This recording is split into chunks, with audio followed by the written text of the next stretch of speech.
I wasn't sure where else to post these stories, so I figured I'd share them here.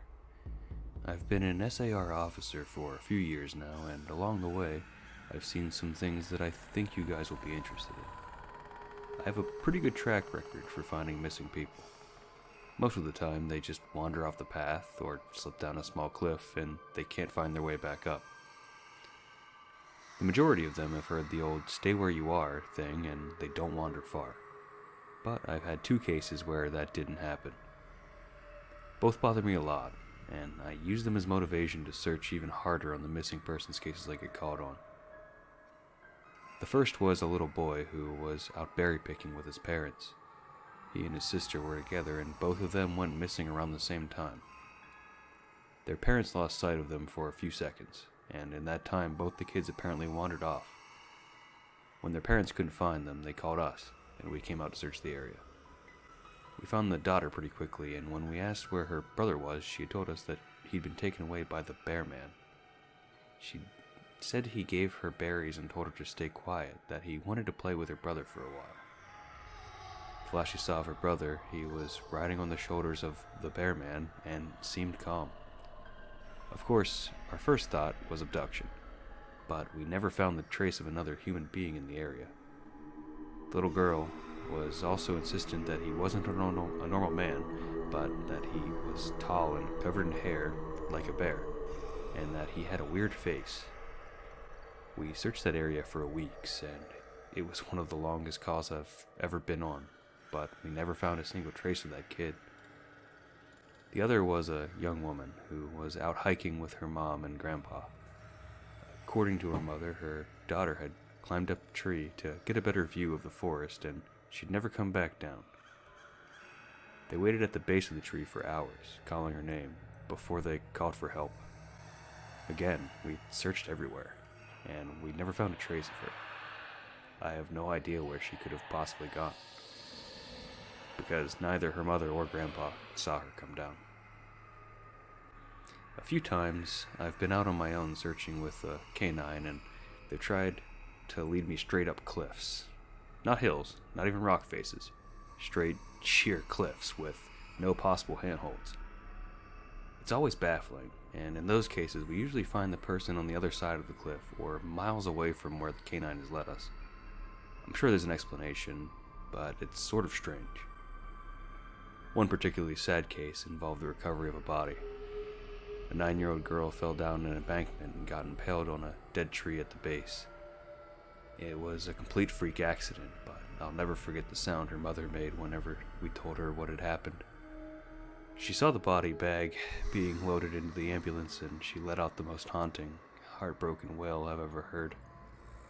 It was like her whole life was crashing down around her, and a part of her had died along with her daughter. I heard from another SAR officer that she killed herself a few weeks after it happened. She couldn't live with the loss of her daughter.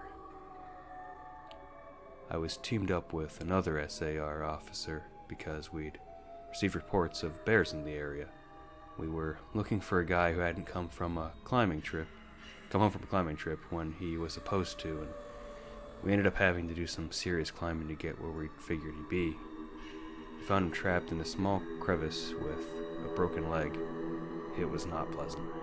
He'd been there for almost 2 days, and his leg was very obviously infected. We were both able to get him into a chopper, and I heard from one of the EMTs that the guy absolutely was inconsolable. He kept talking about how he'd been doing fine, and when he'd gotten to the top, a man had been there. He said the guy had no climbing equipment, and he was wearing a parka and ski pants. He walked up to the guy, and when the guy turned around, he said he had no face. It was just blank. He freaked out and ended up trying to get off the mountain too fast, which is why he'd fallen. He said he could hear the guy all night, climbing down the mountain and letting out these horrible, muffled screams. That story bothered the hell out of me, and I'm glad I wasn't there to hear it. One of the scariest things I've ever had happen to me involved the search for a young woman who'd gotten separated from her hiking group. We were out until late at night because the dogs had picked up her scent. When we found her, she was curled up under a large rotted log. She was missing her shoes and a pack. and she was clearly in shock. She didn't have any injuries, and we were able to get her to walk back with us to base ops. Along the way, she kept looking behind us and asking why that big man with the black eyes was following us. We couldn't see anyone, so we just wrote it off as some weird symptom of shock. But the closer we got to base, the more agitated this woman got. She kept asking me to tell him to stop making faces at her, and at one point she stopped and turned around and started yelling into the forest, saying that she wanted him to leave her alone. She wasn't going to go with him, and she said she wouldn't give us to him. We finally got her to keep moving, but we started hearing these weird noises coming from all around us. It was almost like coughing, but more rhythmic and deeper. It was almost insect-like. I don't know how else to describe it. But we were within the sight. When we were within sight of base ops, the woman turns to me, and her eyes are about as wide as I can imagine a human being could open them. She touches my shoulder and says, "He says to tell you to speed up. He doesn't like looking at the scar on your neck."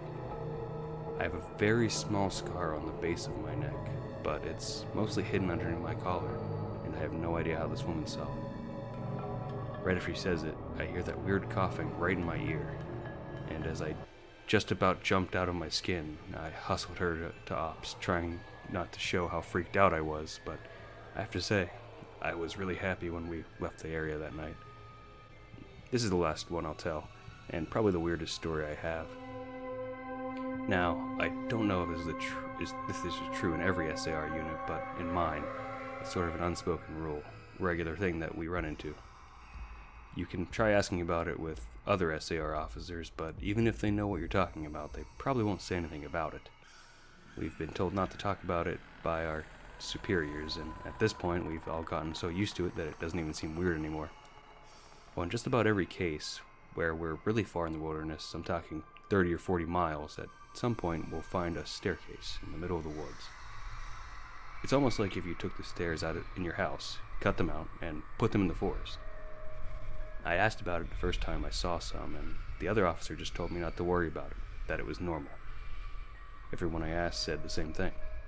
I wanted to go check them out, but I was told very emphatically that I should never go near any of them. I just sort of ignore them now, and I run into them because it happens so frequently. I have a lot more stories, and I suppose if anyone's interested, I'll tell some of them tomorrow. If anyone has any theories about the stairs, or if you've seen them too, let me know.